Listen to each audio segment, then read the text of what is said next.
This playthrough is rated M for mature. Alright, now it's time to fill in the gaps. Greetings and salutations, viewers. Vauldemare here with the, I guess, last bonus episode of Mars Warlogs. Last time we played, we beat the Honor Grant storyline, but there's a few things I just wanted to touch up on, read the diary a bit, and some of the enemy info and stuff like that, just to kind of fill out some details, and to show off a skill I never showed off during the main game. So right now, I'm back at Chapter 2, and I'm doing the mission for charity where you have to deliver some serum to a guy, and you need to take, I think Honesty was his name, I believe, with you. Now, last time I played, I said it was pretty much Honesty dies no matter what, and actually that's not quite true. He actually can be saved. You just have to either be really good or have it on a lower difficulty so you can kill the guys super fast before they even kill him, and I want to show what happens when you actually beat the, or save him. So let's, yeah, we have to go back in the corner right here, and we should be attacked here in a second. The guy should be somewhere on the far right. Alright, so I want to bomb these guys, so that way I get to these guys as soon as I can. Alright, let's activate my new ability. It's Combat Trance. So what that is if you get your skill up to max on combat, or get it up to master rank, you can do Combat Trance, which uses 50 fluid, and what it does is it increases your speed, and that's pretty much it. And it slows down time basically by increasing your speed, so you can just do multiple actions back to back. And the easiest way to save him is to just, you know, bomb these guys before they can get to him, because he doesn't insta die. He has HP. It's just usually they gang up on him too much, and then, you know, he dies. But yeah. There we are. Here, sir. Into charity's account. Very well. Let me count all this. My, now that's a sum. Here, have the receipt. And my good thoughts to dear Charity. Thank you. And thank you, Roy. I doubt I would have made it without you. You're a fucking killer. I'll bring the receipt to Charity. I'll see you there, man. Anytime. All right, later. Yeah, and that's the dialogue you get for saving him. Is like I said, it doesn't change anything, and you don't lose reputation to it, because it can happen. It's just one of those cases where I was playing on expert mode, so there was almost gonna be no chance I was gonna be able to save him during that run. But after playing through easy mode, just basically the reason I played through the game again is to unlock the final achievement of the game, which is basically getting every single one of these maxed out in a tree. So the easiest way to do it is just to, really, if you want to do it just for the achievement, probably just set the game on easy mode and just run through the game until you hit level 19 and just put everything into one tree. And at least you could probably do it up to medium, maybe the next step afterwards. But on expert, this would make it a little bit difficult because you're losing out on like so many other abilities. But yeah, I put everything into combat. So if you put everything into that unlocks the achievement. I have the thing where it hides my overlay, so you can't see that it's unlocked. But trust me, doing that has now unlocked that achievement. So other than that, I guess let's go back to Charity really quick and tell her the good news. And yeah, it only took me like a couple hours to go through the game again. If you set to easy mode, it skips through every single line of dialogue. And obviously, if you don't grab every single thing that you pick up, but you do all the side quests, so you can get all the experience for it. And obviously, choose the feats that give you extra experience for killing dudes. That's the best way and fastest way to get extra experience while you're trying to get high levels. And yeah, if you do everything right, you probably should hit level 26 by the end of the game. You could probably hit higher because there are spots in the game where you can grind for levels by just like running towards a certain point and then letting the enemies respawn. I'm not sure exactly what hits a respawn rate, if it's how far you are away or how much time passes, but... Roy the Bruiser. We'd do it again anytime, man. And see, I think that this dialogue is the same because we can ask him that earlier, so... and then we can tell Charity that we saved him this time, so... Roy, looks like you're back in the neighborhood. Always a pleasure. Of course. What do you want? We had some company, but everything went fine. Your serum is safe. Honesty told me everything. He's not easily impressed, you know. but it sure sounds like you gave those bandits a piece of hell. I think they will think twice before they try to attack us again. Thank you, Roy. I just knew I could count on you. Here, you sure as hell deserve a reward after all you did for me. I don't have anything more to propose you at the moment. Okay, that's so yeah, I just wanted to show off what happens if you save honesty there. Since I gave wrong information before, I think it's just because he always died just because, you know, he doesn't have a ton of HP, so usually by the time you've killed everyone, he's probably died from being ganged up on. So, okay, so now that we've done that, let's go back to, let's see, let me go to an old file. Let me see, I'm trying to think of which, let's see, I think it's still in expert mode when I did that, so. Yeah, okay. So let's go back to the file right before we beat the game on the resistance path. And the only reason I'm doing that is because it'll have unlocked most of the story, or sorry, most of the diary by the time we get there. So yeah, for those who don't want to mess with all this, this is pretty much just a bonus episode of like content I never really went over the course of the game. So like I only read the diary at the very beginning, and I kept forgetting to go back to it over the course of the game because it's just so easy to skip stuff like that. So all right, let's go over the locations of the game. So, Mars. Mars is now a habitable planet, but living conditions are very harsh. The solar radiation is lethal. Water is very rare. Plant growth stunted, and animals mostly mutated. Despite everything, there are many enclaves belonging to different water guilds. Colonization of Mars. Mars has been colonized for over 2 centuries by Terrans. It is still not possible to speak of complete terraformation. However, as in the beginning, there are only scattered enclaves in mostly likely regions for humans and animal colonization, places sustained by the creation of plants that could thrive and produce a breathable atmosphere. Cities were built on the Red Planet, along with agricultural areas, mines, livestock breeding areas, and research centers, so the colonists could sustain themselves on the planet.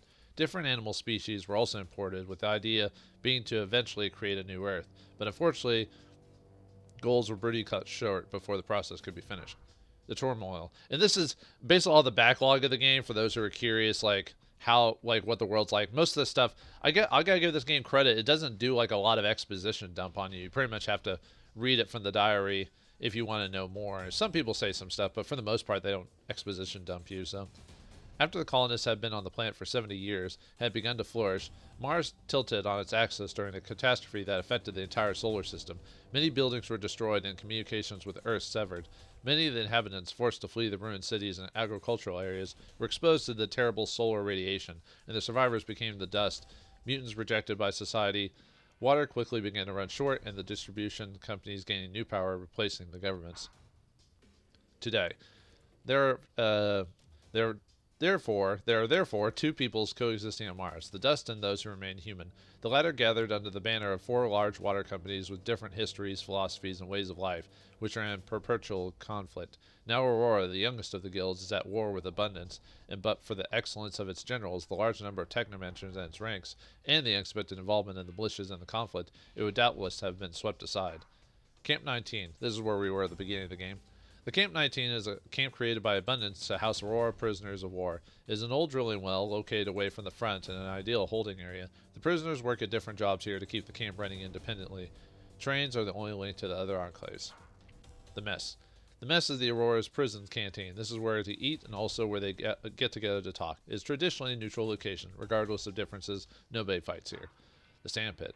The sandpit, or sand shower, is where prisoners can wash. It is unfortunately a dangerous place, especially for new arrivals who are unaware of the violence that can occur. Crater. The drilling well that today serves as a prisoners of war camp was set up in the middle of a giant crater, whose relief can be made out here, there, and there around the camp. It is extremely isolated in the middle of nowhere. Mutant enclosure. In Camp 19, the mutants are housed in an enclosure. They can leave it to work, but are closed up again when night comes. The living conditions are appalling. Recruitment office. The recruitment office is where new arrivals to Camp 19 have to go to be recorded and assigned a job. This is also where they go to ask for a different job. Drilling well. The drilling well were initially built to expand the water drilling area. Unfortunately, the site's humidity attracted the moles, which made their lair here. Cistern. The cisterns of Camp 19 is fed by the drilling well. It stores precious water and supplies not only the camp, but also other abundance enclaves via gigantic aqueducts. Mushroom field. The mushroom field was set up to grow more food, taking advantage of the humidity generated by the drilling well. Unfortunately, the same humidity is a real treat for the moles. Power plant. This imposing power plant produces and distributes the cans of electricity needed to keep the drilling well running and for the train that brings the prisoners. Shadow Lair. Shadow Lair is the biggest city in Aurora, the headquarters of the Source. It is made up of a number of different districts. The more central the area, the more they are reserved for the elite and closer to the Source. On the other hand, the outlying areas are far poorer, less protected, and near the surrounding desert. The city is old and the center dating from before the turmoil. Innocent Smith's neighborhood. This is the house where Innocence grew up and where his parents had their store. Today it is in ruins. The house was obviously destroyed when his parents were arrested and assumed killed. They always make you think that maybe they survived, but you never hear from them again, so it's assumed they died during the encampment, probably in that the experimental camp. This is a fairly the Sand. This is a fairly poor district, but apart from a few junkies going through the withdrawal, it is not very dangerous. This is where Roy's hideout is, in an abandoned building and where Charity's bar is. It used to be at the edge of the city, which has expanded since, hence its name. Undercity. The Undercity is a labyrinth of corridors, tunnels, and pipework from old parts of the slums, since covered over by more recent construction and ancient waterworks and sewers. It is a dangerous place. It is teeming with vermin. Some people also come here to escape the guards, who never come down here and search. Charity's Bar. Charity's Bar is a meeting place and refuge for the local prostitutes who all supply their trades there. It is also the best place for obtaining information on what is going on in the city. Abandoned building. Roy's old hideout is in this abandoned building. Thanks for that description. Tierville. Tierville is essentially a district housing craftsmen, store owners, and middle class. The authorities keep a close eye on it. There is a large market here, as well as access to the Undercity, once part of the district. Merchant District. This district is traditionally the shopping district in Shadow Lair, located in Tierville. North Neighborhood. This district is in the slums, is fairly dangerous. This is where all sorts of traffickers and people living on the edge are. Slums. The slums are especially dangerous as home to many gangs who are always ready to prey on passerbys. It is also an excellent place to avoid the long arm of the law.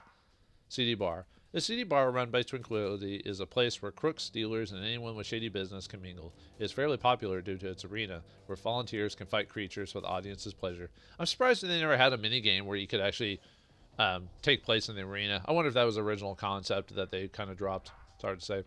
Site of the attack on the train. This deserted area is just a place trains pass through, and yet has become the site of a major battle involving the Resistance. Green Hope.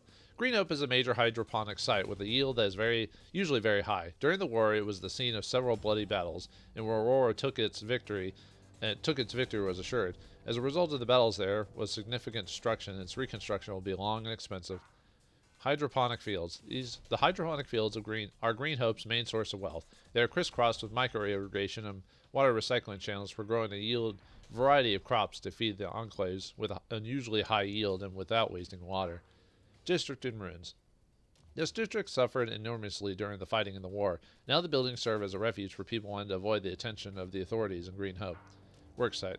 This worksite was set up by the Technomancers, though nobody knows why.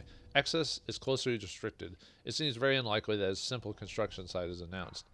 Village. This is where the farmers, store owners, and craftsmen of Green Hope live. It's fairly quiet, and the inhabitants are not particularly aggressive.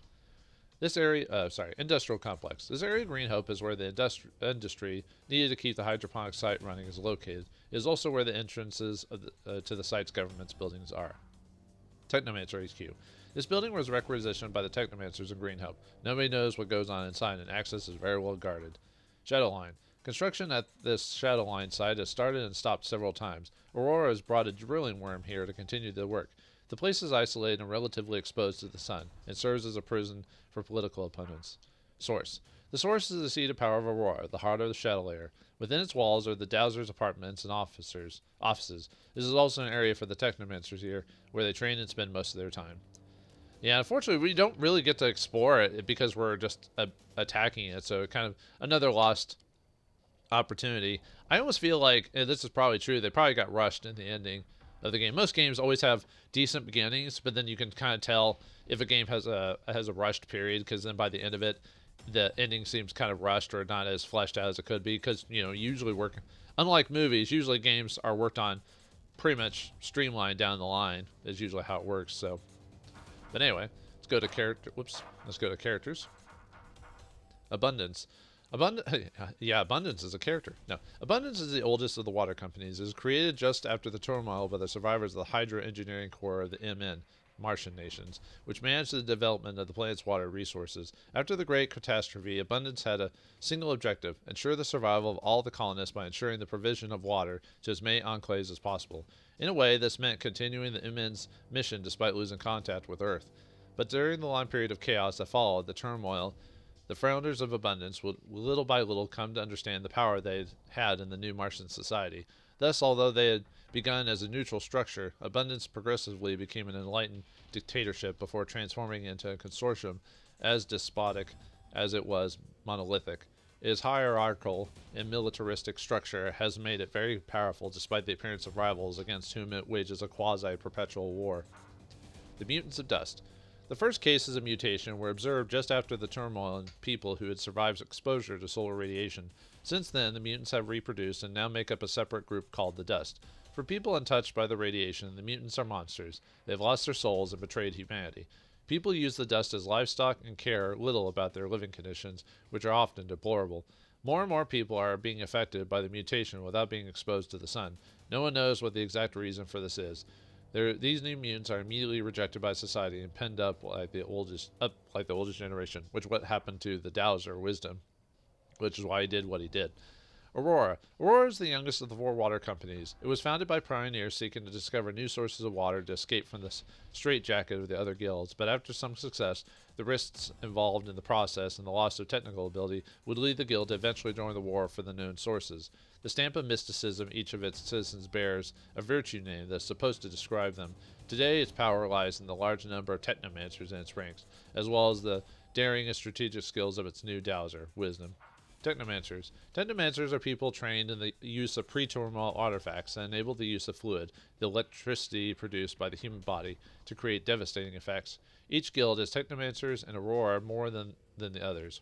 Their capabilities and harsh training make them unstoppable. In general, they are kept away from political power. The people consider them to be different and almost gods and tend to fear them. The Technomancers themselves foster this mysticism, of course, and keep their methods a closely guarded secret. Their active participation in the last war led them to increasing their power within Aurora, and in the Dowser Wisdom, they would seem to have found someone ready to further their ambitions. They're dangerous until you throw sand in their eye. Resistance. The Resistance is a fairly recent movement that was created just after the disappearance of the influential members of the militia. These citizens of Aurora believed Dowser, Wisdom, when he promised to ease their difficulties and poverty and to banish the caste system that had been set up. But as soon as the war effort led to victory, the active members of the militia disappeared, leading to the genuine anger that would develop into a movement to resist the government and the Technomancers. Often considered terrorists, the Resistance has managed to gain a certain amount of support from the people and all those who were affected by the political U-turns after the war. Once again, they can be beaten with sand in their eye. Camp 19 Guards. The Camp 19 Guards are abundant soldiers withdrawn from the front for health reasons or some failing on the battlefield. They take fewer risks, and their greatest enemy is boredom. Everyone is afraid of the camp leader, the Technomancer Sean, who is known for his transgressance and severity, also weak to sand.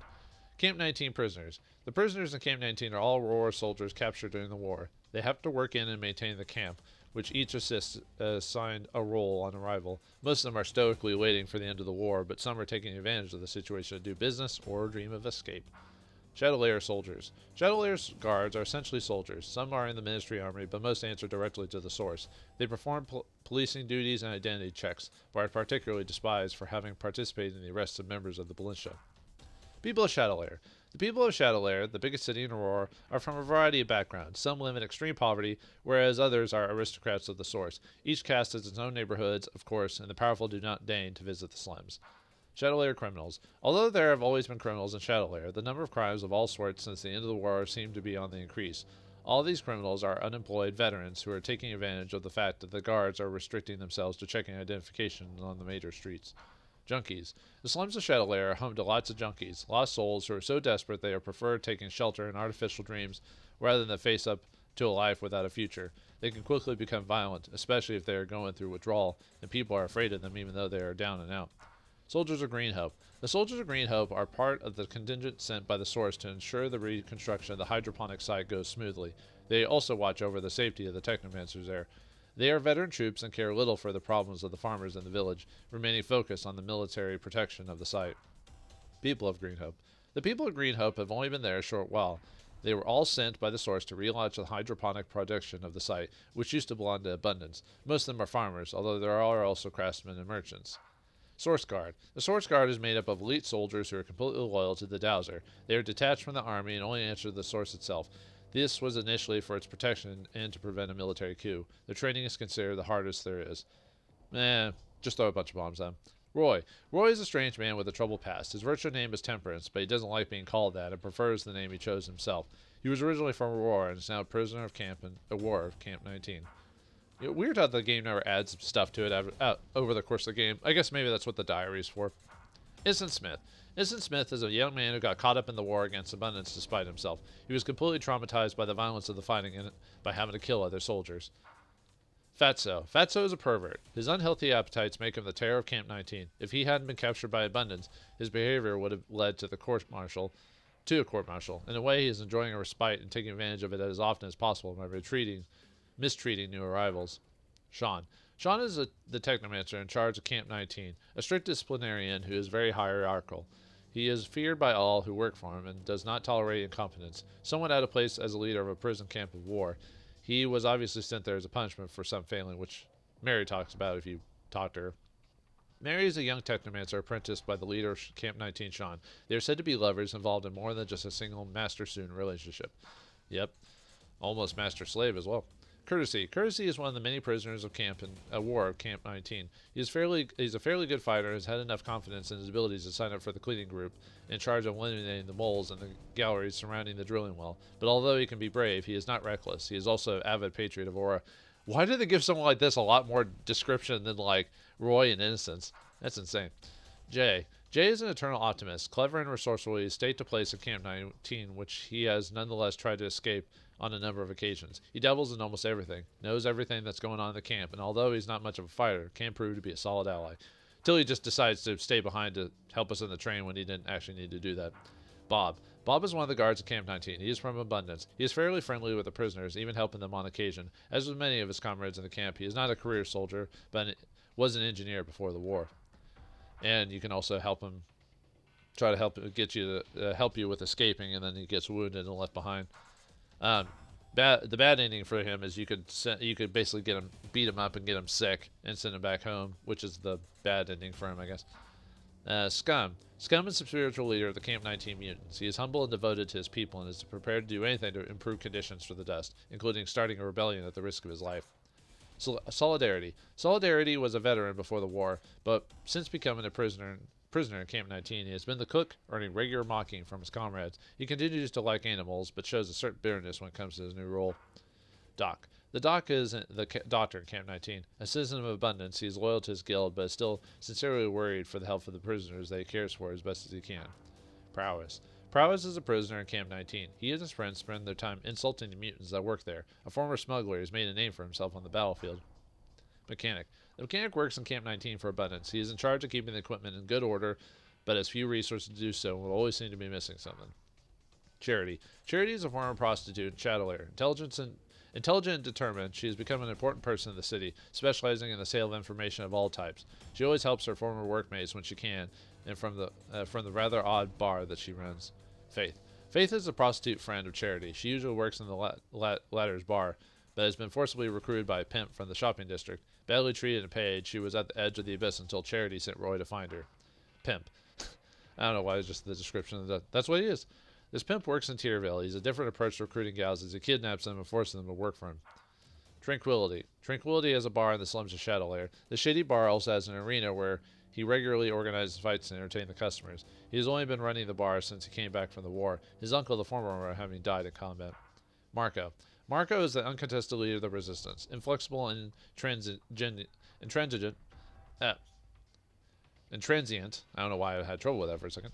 He directs the group with an iron hand. His ideals tolerating no contradiction. Somewhat paranoid, he has difficulty accepting new members into the group, but this may be out of fear of competition rather than fear of treason. Unlike many members of the resistance, he was not in the militia. He was already part of the protest movement before the war, a movement that tried to support the people's rights. Judy. Judy is a member of the resistance. She plays her part in this war of ideals with fervor and courage. Her faith in the cause is so strong that she would doubtlessly rather die than give up, but she doesn't always see the flaws in her companions and sometimes proves to be quite naive. Honor. Honor is a long-serving soldier, a war hero, good strategist, and loyal to the guild. He was able to reverse the situation during the terrible battle at Green Hope. It was thanks to him and his friend, the new Dowser Wisdom, that Aurora won the war. He is now in charge of the guild's armies, acting as a minister of war. Devotion. Devotion is the armed aide of General Honor Grant. She was taken in by the latter when very young and has served as a spy and sometimes assassin for her mentor. Cold, determined, and loyal, she is a strange woman that nothing seems capable of stopping. She doesn't have the build for it, that's for sure. Tenacity. Tenacity is a cynical and merciless bounty hunter with a reputation of never giving up on his prey. His sole motivation is that serum he earns, and he is not known to have real friends, apart perhaps from his big, horrible, and ferocious dog, who we killed. Probity. Probity is an acquaintance of Tranquility, the owner of the bar. A former craftsman specializing in printing, he changed paths when he realized a new parallel market was opening up with the repeated identity checks. He is cautious, but can put the slightest opportunities that present itself to good use. Frugality. Frugality is a craftsman in the slums. He has been in the district for years and never had the courage to leave after the death of his wife. He continues to run the store they set up together, although he is less skilled than his wife was. Serenity. Serenity is a dealer working in the slums. His trade has benefited from the disappearance of the militia and the fact that the army only monitors the major streets. He's rather clever and finds lost souls seeking to escape the daily drudgery through drugs and ease. Providence. Providence is a nurse who works with the lieutenant supervising the slums, in particular helping with his inquests. She is desperately trying to get her son off drugs and into the right path. Fortitude. Fortitude is a poor man whose wife disappeared a short time ago. He is desperately been trying to find her and learn what has happened to her. The Coin Killer.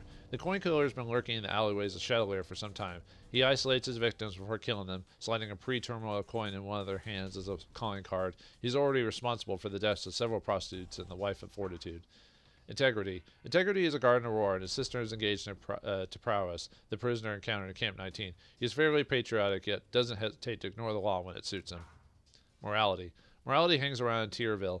He regularly visits prostitutes without paying, which earns him the wrath of Charity. Humility. This obviously deranged man spends his time harassing Charity's girls. Wisdom.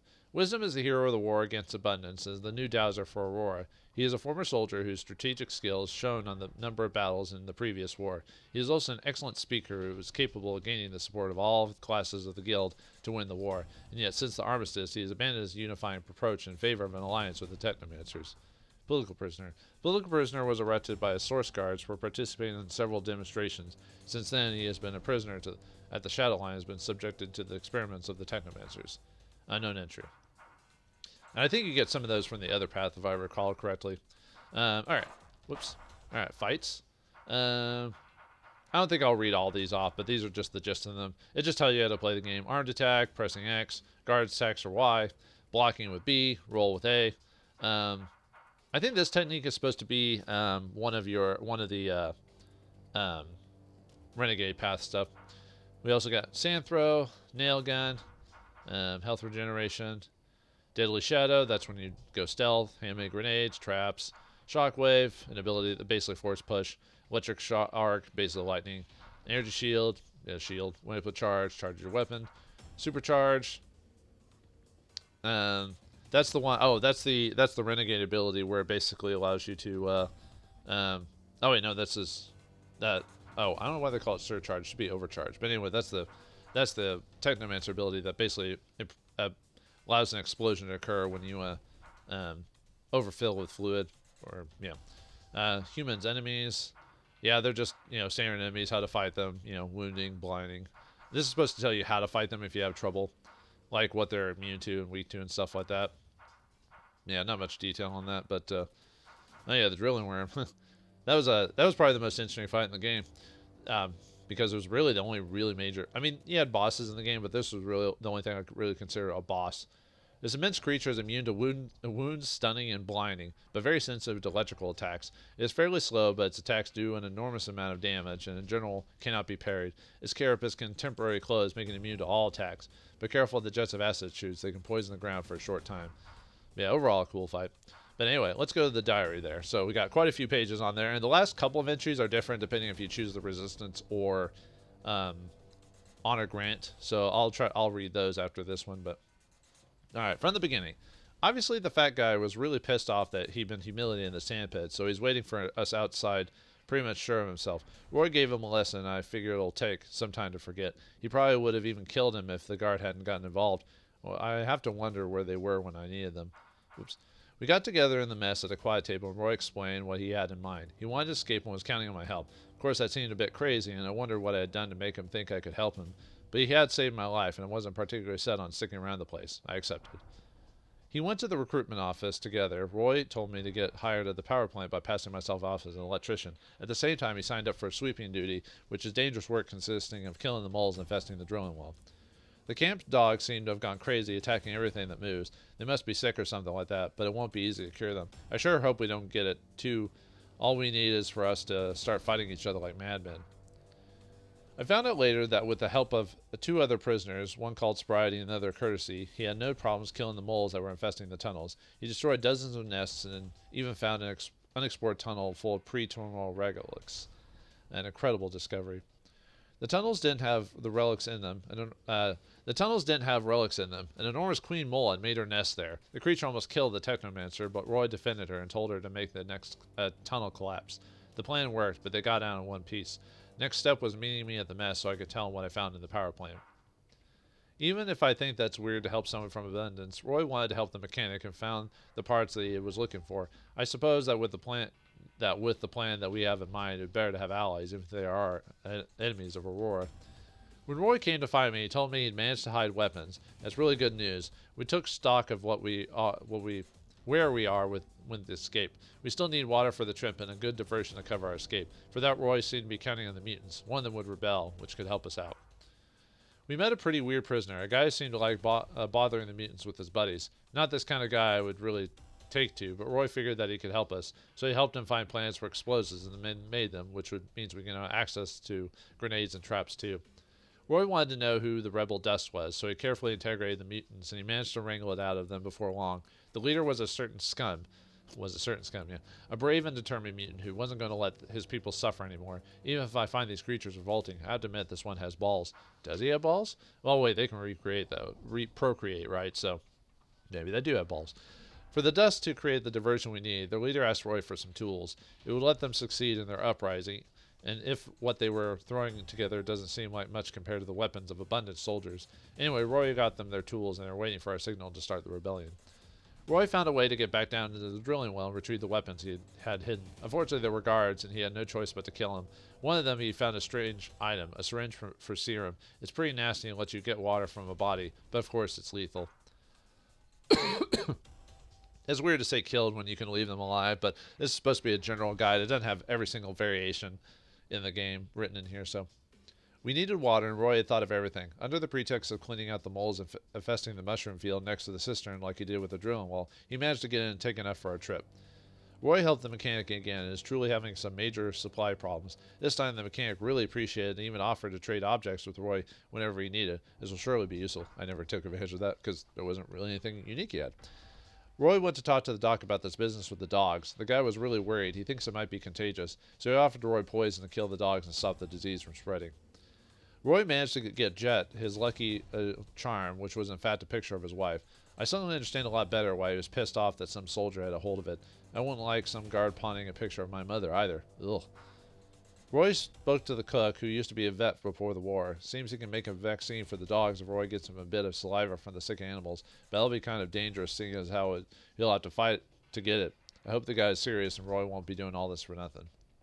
The veterinarian cook managed to make a vaccine for the dogs, with the extracts Roy got him. The dog master was delighted. It meant his dogs wouldn't get sick and attack everyone. Bob was really depressed. I have to say, being a camp guard doesn't really seem like a fun job, and the poor guy was also desperate to see his wife again. Roy raised his spirits a bit and suggested he escape with us. It seems crazy at the time, but his help will probably turn out to be really useful. We had to fight the Technomancer running the camp. Roy beat him and took his equipment. I never would have believed he was a renegade, but the plan worked. We managed to steal the train, taking advantage of the mutant rebellion. Unfortunately, Jay, who was with us, had to stay and protect us, and he died. I'll never forget his sacrifice. We never actually seen him die, just assumed he died because he stayed behind for, stupid reason.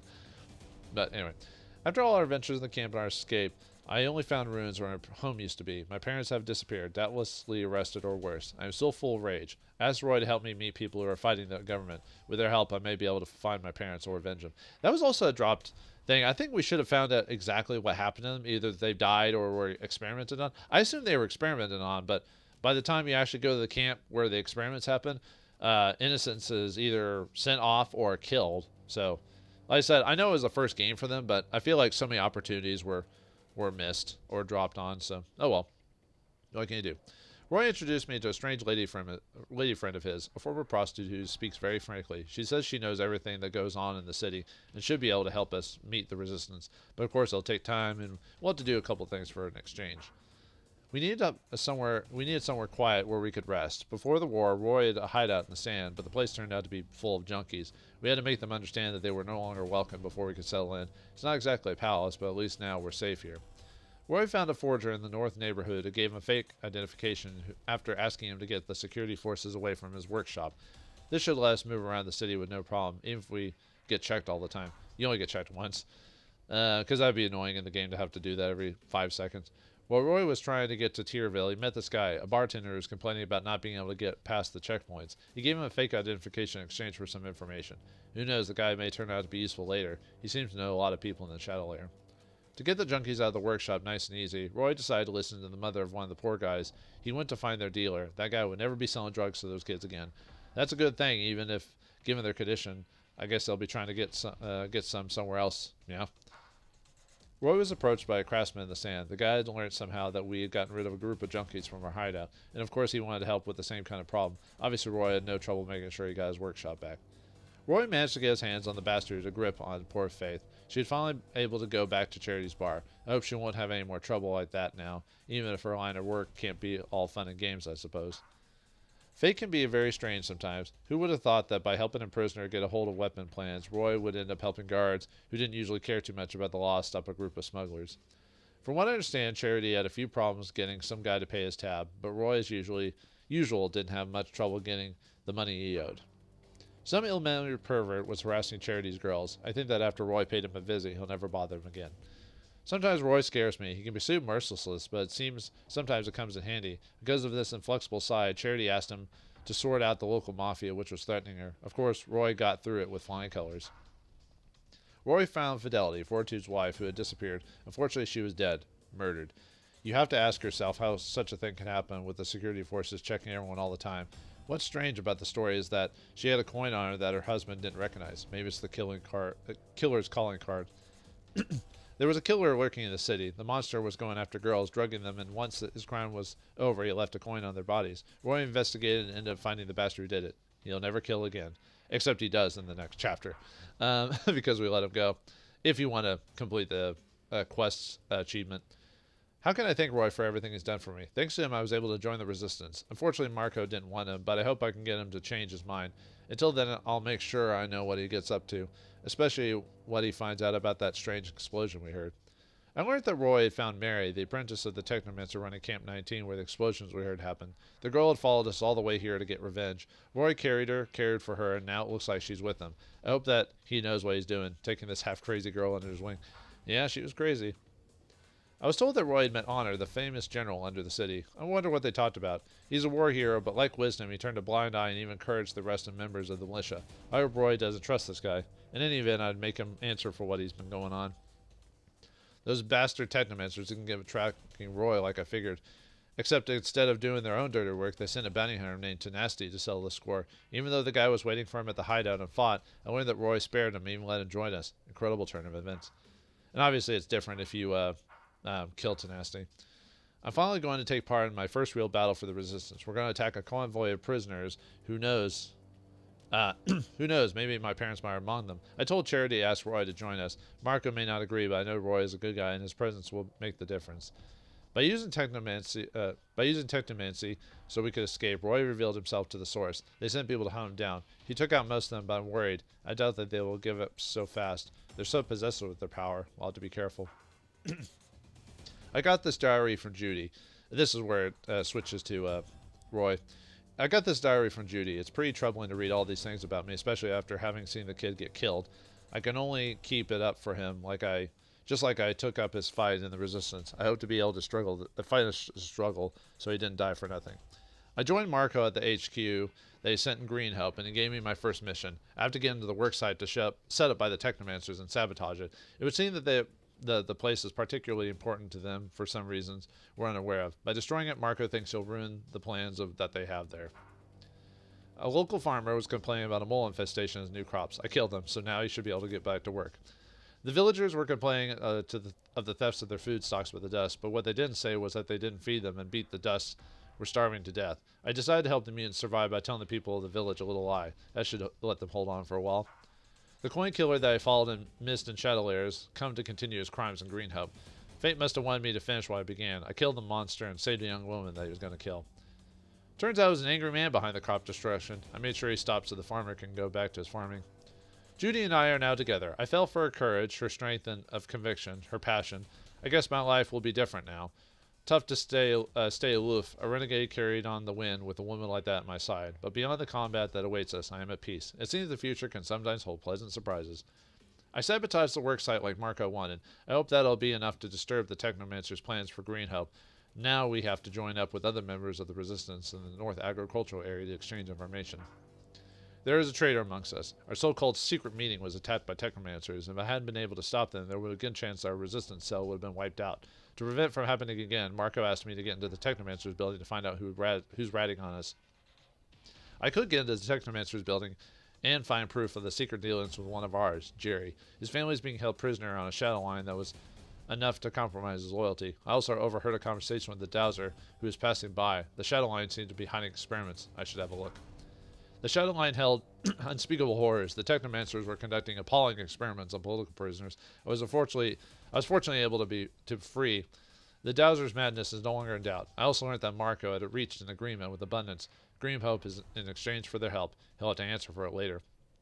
So here I am, back at the source after all these years, this time as a conqueror. We are finally going to confront Wisdom with his betrayal of the people and with the horrors that he committed. Marco made concessions that were kind of compromising for the cause, but now that we are here, we can hope to change things and topple the tyrant. I never have thought that Honor, the polite general we meet in the city, would kill his friend in cold blood just to protect him from the public prosecution, to preserve his honor. Now the man who had to answer to the people is no more. We have to decide what will become of the general. Yeah, it's kind of weird how this log gets filled in even before we do it. I think there might be something where the game kind of fills in certain gaps if you complete the game with old files or something like that, like a persistent file, but okay. And then obviously that's different if you kill Marco and Judy's in charge. There's a different dialogue for that. Okay, so now that we've got that, I want to show off the, let's see. Let me go back to a different save. Let's see. I need to do, let's see, which one's the closest? I don't have a file right at the ending, so I'm gonna clear that out really quick, and I'll be right back. Or I'll get to that ending point, and then I'll read off the dialogue for that.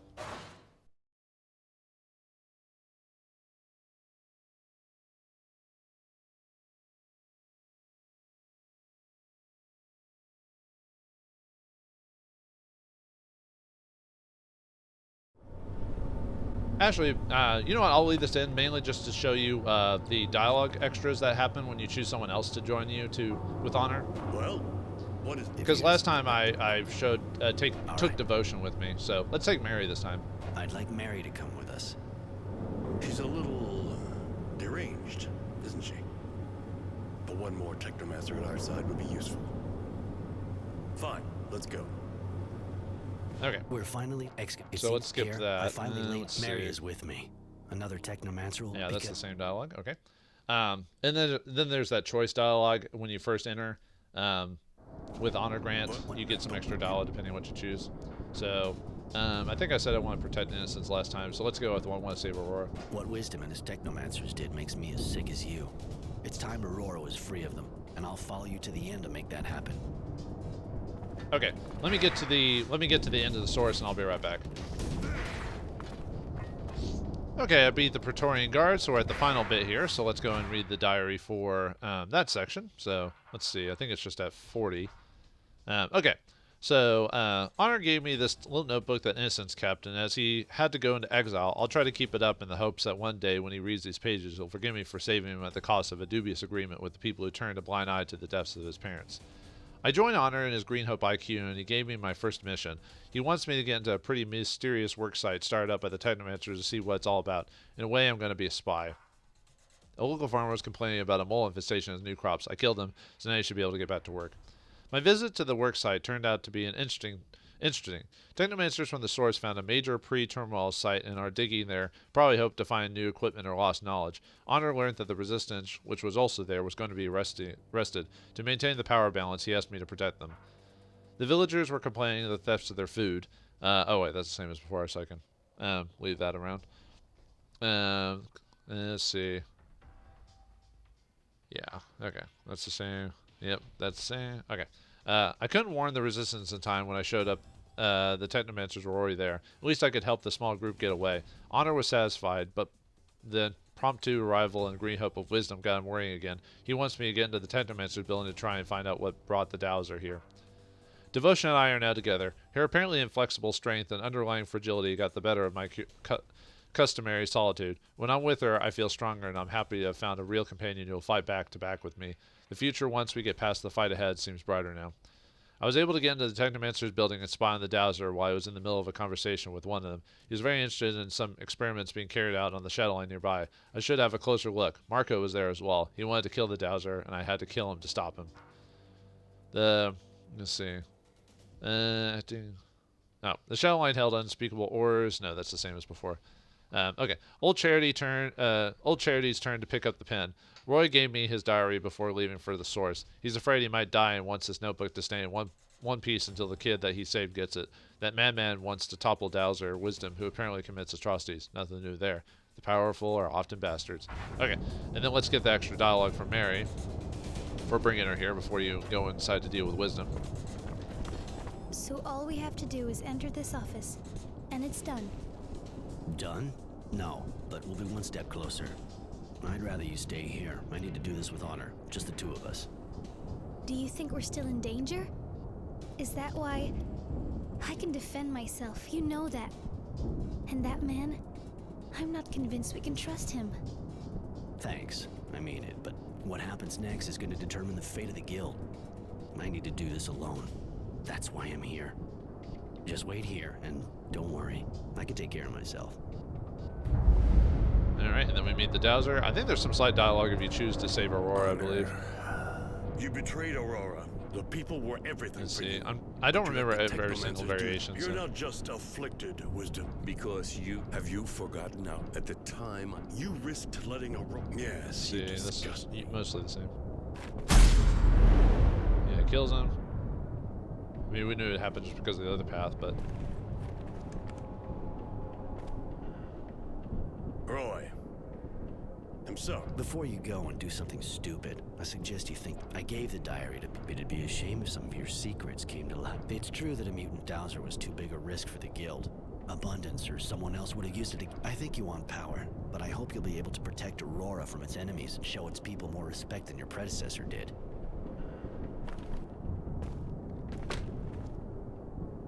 Go, Roy. Go quickly. Go far and never come back. I'll respect our agreement. Goodbye. Okay, yeah, that was some slight different dialogue from Roy about about that, but that was not much of a difference. So, and then we get the epilogue again. So, but I can, as far as I'm aware, there's very few things that actually change the epilogue on the honor path because there's not a whole lot of major choices for it. So, I'll be back when I get to the when I choose this tenacity as my companion. So. And all right. Okay, so we're back. So this time I'm choosing Tenacity just to get his little extra bit of dialogue. I'd like Tenacity to come with us. I'll always wonder how you can work with that bastard. But, all right. Let's go. Okay. Excavations.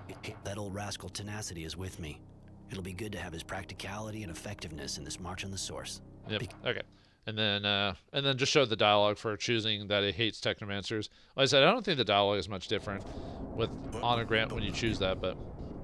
Ever since I was a kid, I've hated the Technomancers, and everything that's happened lately, hunting me down, what they did to Aurora, just made it worse. I don't want them in power. I hope that's motivation enough for you. It's what brought me here. Now let's go. Okay. Now I'll meet you back at the door after we beat the Praetorians. Alright, breathe the Praetorian guards again, so let's see what Tenacity says when we go with Honor. Finally, we'll be able to make the man face up to his nonsense. All this time, I hope he squeals. Sorry, Tenacity. I think I should go alone with Honor. You sure? You trust that guy? Okay, his name makes you think he's pretty straight, but we both know that doesn't mean much. What makes you think he's not going to stab you in the back, leaving him with the only finger in the pie? I'll be on my guard, don't worry. And if working with you has taught me anything, it's to keep an eye on those who call you friend. All right, let's see. You're not Miko. Have you at the yeah. Roy. Before you go and do something stupid, I gave the diary to people who it'd be a shame if some of your secrets came. You want power just as much as wisdom, but I don't really give a shit. Like I told you, I wanted revenge on the Technomancers and to make sure they didn't keep power. And I'm sure you'll be great at stopping them. For the rest. Okay. Yeah, that's the same. So that's the different dollar that happens depending on your reason. Like I said, it's only minor, but I thought I'd show it off because it didn't. On easy mode, it's easy to go through the source and just go to that part. So all right, let's get back to the part where we choose our partner again. But if we choose to go by ourselves, and no one else, and then there will be one more thing I need to do, mainly to show off the Mary romance. Just the dialogue, just the box that shows like what happens if you romance Mary out of the girls. That I'll just do that off screen though. I think I've got a save that's pretty close to that. So, but yeah. All right. Well, Let's skip all that. All right. I don't need anyone. No, that's okay. I don't need anyone. work best on your own, do you? All right. Let's go. Yeah, that's pretty much it. Okay. All right. So let me cut to when I do the Mary romance again, and I'll show you the diary application for that. Okay, we're back at that part. Let's see. Okay, there it is. Mary and I are now together. Strange times and place for a bit of tenderness, and yet with everything that we've gone through, and given the fact that we may die in an attack on the source, I think that we needed this. I would never expected her to enter my life like this, but I sure don't have any regrets. That's probably why I think I like Mary's romance the best, just because they're both technomancers, so they have something in common with them. Despite what she's gone through, despite what he's gone through, they end up together, and yet her being an odd character, but it still works out. But that's why, like I said, I like her romance out of the three the most. Even though the romance isn't really well fleshed out and it's really done at the very end of the game. But Mary at least has multiple parts to it, where you have to save her in Chapter 2 and not sleep with her, and then talk to her in Chapter 3. While with the other girls, Devotion and Judy, you just do it in Chapter 3, and you can pretty much almost do it immediately. So, yeah. It is what it is, and like I said, it's the first time these guys made this game, so they kind of improve upon it in later games, sort of. It's a bit better, especially like in games like Referral and stuff like that. But anyway, that's it for everything I can think of. There might be some minor differences, like playing an evil reputation route, for example, have some slightly different dialogue, but I'm not going to go through the whole game for that. If you want to know it, just play it. Just put the game on easy mode and just do all the dickish choices and steal serum from people. Stealing serum from people, like from their bodies when you kill them, gets you bad reputation a lot faster than the good reputation. So it's easier to get that filled up first. But yeah, that's it for that. So I hope you enjoyed this bonus episode and all this stuff. I know a lot of people probably won't watch it because they won't care about that stuff, but I wanted to kind of complete this game for the most part, because that's it. I've done all the achievements and everything that's come with it. So in a future future games, I'll probably eventually play the sequel. Well, not sequel. Well, maybe. But I'll play the next game in the series, which is Bound by Flames, which goes to a more fantasy route. So join me if you like. There's games that want to try something a bit different that time. But I'll leave it off there. So thanks for watching. Hope you enjoyed. And I'll see you next time.